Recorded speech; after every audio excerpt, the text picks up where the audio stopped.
Be careful of your friend. Just a few words, but words that would have a big impact on some of our players. We'll circle back around to it. This is another campaign diary for our Crows Over Capital game. So last session we had, or I guess last time we did a campaign diary. The heroes had just spoke to Grandmother, leader of the Spring, through one of her mechanical creations. And Rolf had showed up after being missing and destroyed the mechanical person, and said, don't worry, she's going to be brought to us. Which he did have to explain. But what we noted, or what I noted, and didn't mention enough in the last session, was just how suspicious our Time Raider conduit Azrael was. He immediately was like, who are you really? And was threatening him with the sword, and that didn't go down well, and so on. And we were like, well, it's because he's got this magic compass that points to anyone he names, and when Rolf went missing, he named Rolf, and it just spun. So he tries it again, now that Rolf's back, and it points straight at him. So we were like, you know what, that's the character, also maybe the player, suspicious, okay, fair enough. We moved on, and we head into our Respite. So, for everybody who doesn't know, a Respite is like a long rest in Draw Steel. It's 24 hours long, and you have to be in a safe location to do it.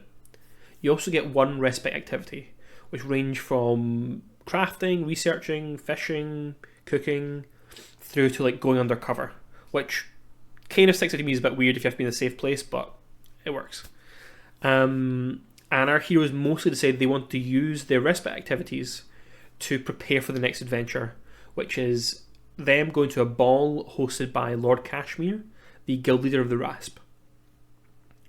They've not got an invite to this, but they want to go there because they know at least one of the people they want to speak to is there, and they think they might be able to hear information and learn a lot of things about what's going on in Capital.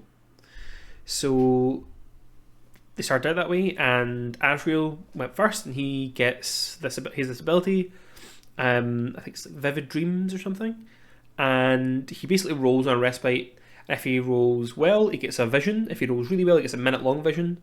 And he sees Lord Kashmir directing some mages to set up a portal zone. And he mentions how we need to be careful that the ambassador from Alloy isn't dropped off Capsine's wall. Kind of saying, make sure this gets him to the right location. And we pan out and we see listening at a servant's door as a maid, who then turns and delivers some hand signals to someone we can't see. And then it pans to a sort of montage of a butler stealing a bit of paper off a desk, a guard hiding a spare key. And the idea was that there's so much espionage in Capital, and there's going to be so many spies at this party, that if you're not a spy, you're almost odd one out. Everyone works for somebody, everyone's all connected, spies work for more than one person, everyone's their own agency. Information is currency. And speaking of which, that's Azrael, how he's kind of set himself up. He's an alien from another plane, but while he's here, he's decided, I'm going to learn everything I can about this place.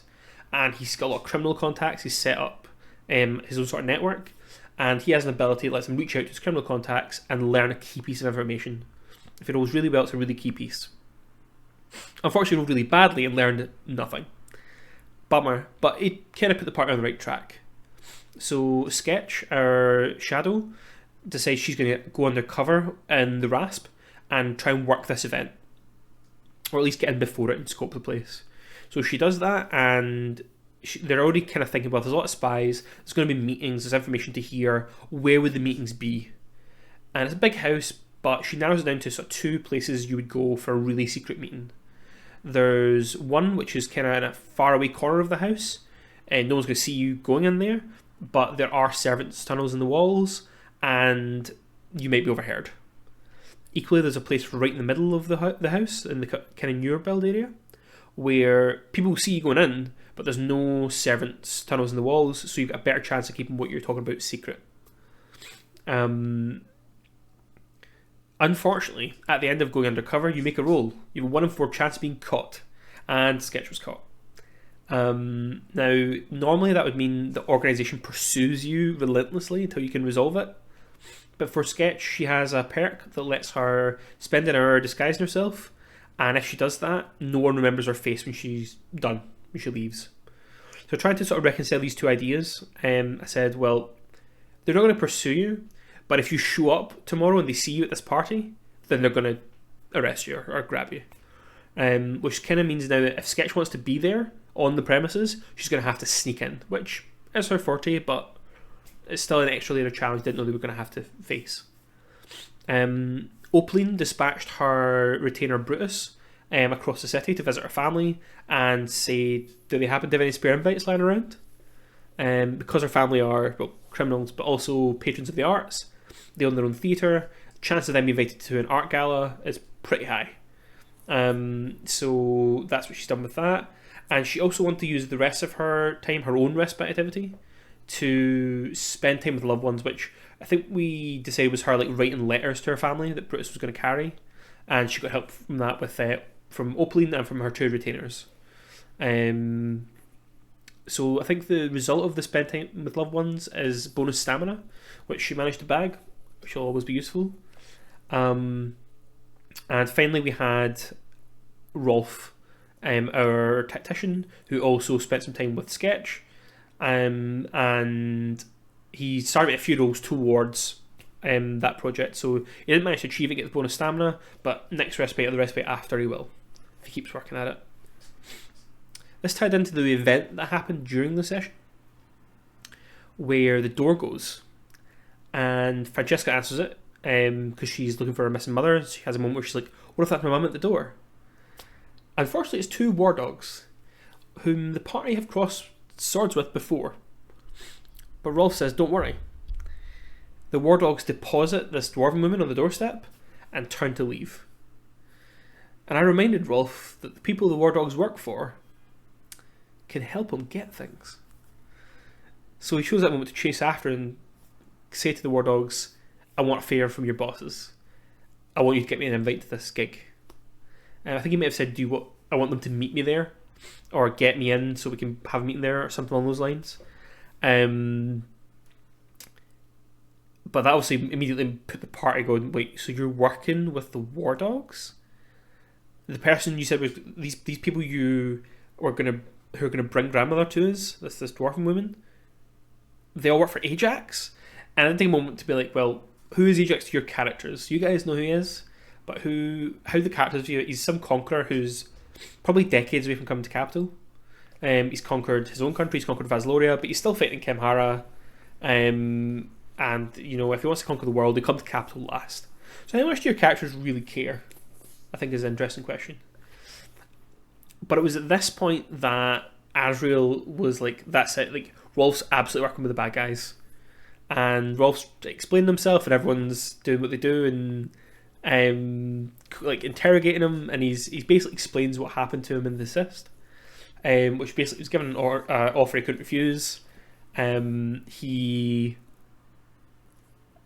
agreed. He asked them to bring him grandmother. He agreed he'll do them some favour at some point, and the penalty was he had to put a loyalty collar, like a war dog, around his neck. And if they choose to detonate that, it'll kill him. But it's actually a complication his character has from the rules. And we discussed it and we said, well, Sketch is a bit of a sort of mechanic. She can probably tinker with it and try and make it less lethal, maybe more useful. And I think they're going to do that, and it'll just kind of basically give them the abilities it has normally and prevent it blowing up on his neck. So the kind of penalty's not that steep.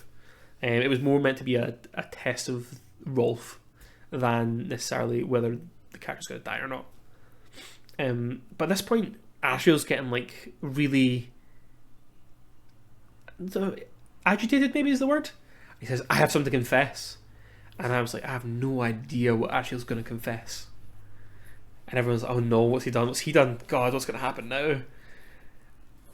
And Asriel was like, when we met Quill at the university, she told me Rolf was dodgy. And I was like, did she? Did that happen? And we dug back through it, thankfully, our messages, and found that, and we basically pieced it together as a group what had happened. And when we met Quill, the flicker of a quill across a page, who's a high elf mage who works at the university, Rolf decided to lie to her and had said, "Oh yeah, I just want to check the books for whatever," and he was trying to research on Ajax, but he'd lied about it, and she knew that. So when she was speaking to Asriel, she says, "Be wary of your friend." Brackets, Rolf. Which was just that. It was, this guy's lying to me. Be wary of him. Unbeknownst to the rest of us, Asriel's player went into conspiracy mode and has been sort of tracking every time Rolf has gone off from the party. When he vanished, he was like, "This is it. This is the moment." And that's why he used the compass, and the compass didn't work. And he's like, "Oh my god, Rolf's going to either be a bad guy or working with the bad guys. There's something really dangerous going here." And that's why he was so harsh, pointing his sword at Rolf when he came back. And that's why, as a director, you should really watch what you say to players and which players. Because I just meant in that moment this person didn't trust him. It was an NPC speaking, not the director speaking. But it's not necessarily up to players to remember that. It's up to the directors to make that clear. So that was a funny mishap where Asriel's exclaiming, "I've spent 2 months tracking this and following what I thought was a secret plot, only for it to be a bit of nothing." However, with that said, Rolf basically manages to explain that, listen, if these people know where they are, he didn't tell the I don't know if I've talked about the name yet, I might keep it to myself, but if we don't want the war dogs to mess us up, because they know where we live now, and there's clearly bigger things going on that we don't know about, I think working with them is not a bad idea. Maybe we can betray them at some point, but I think maybe going undercover, and part of this ties into the Rolf's players' availabilities up and down the next little while, so they might want to go undercover and take some time out from the party. But I think the heroes are really just worried that they don't want to get involved with people they know are bad guys. The war dogs are undeniably evil. But this is more of our past campaign was more heroes and knights and dragons. This campaign, maybe not even that intentionally, has more of a Shades of Grey feel. There's not many, maybe one character who's very much like, this is out of sheer benevolence, this is goodness, I want to be good. And a lot of characters who are like, I'm filled by rage, or I want to go home, or who cares, I'm dead anyway. And it's fun to play with. But we learned a few things about the location. They're preparing for what happens next. I've said to them, like, you've used your respite activities, you're going to get your full respite, but you don't actually have a way in yet. If either the people Rolf's spoken to or Opaline's family don't, deliver and don't manage to get you these invites, then you're going to have to find your own way in. And that could be tricky. For myself, I'm plotting already. I have a ball to plan, and I know how some of them are going to get in, and I know how to spin that information. And what I think we're going to do, we don't have a good night to get everyone together next week, and potentially not the week after either. So, like all good heist movies, I like the idea of flashbacks. So they've still to interrogate grandmother and find out indeed what she knows, but there's only really 2 players who need to be there for that. So I'm going to organise that session, and that's going to be either depending whether it is a flashback or not, and then we'll put the heroes in pairs depending who's available, who can make it, and we'll put them in this party and turn the heat up and see what happens. Yeah, the takeaway is certainly be careful what you say. But until next time, folks, cheers.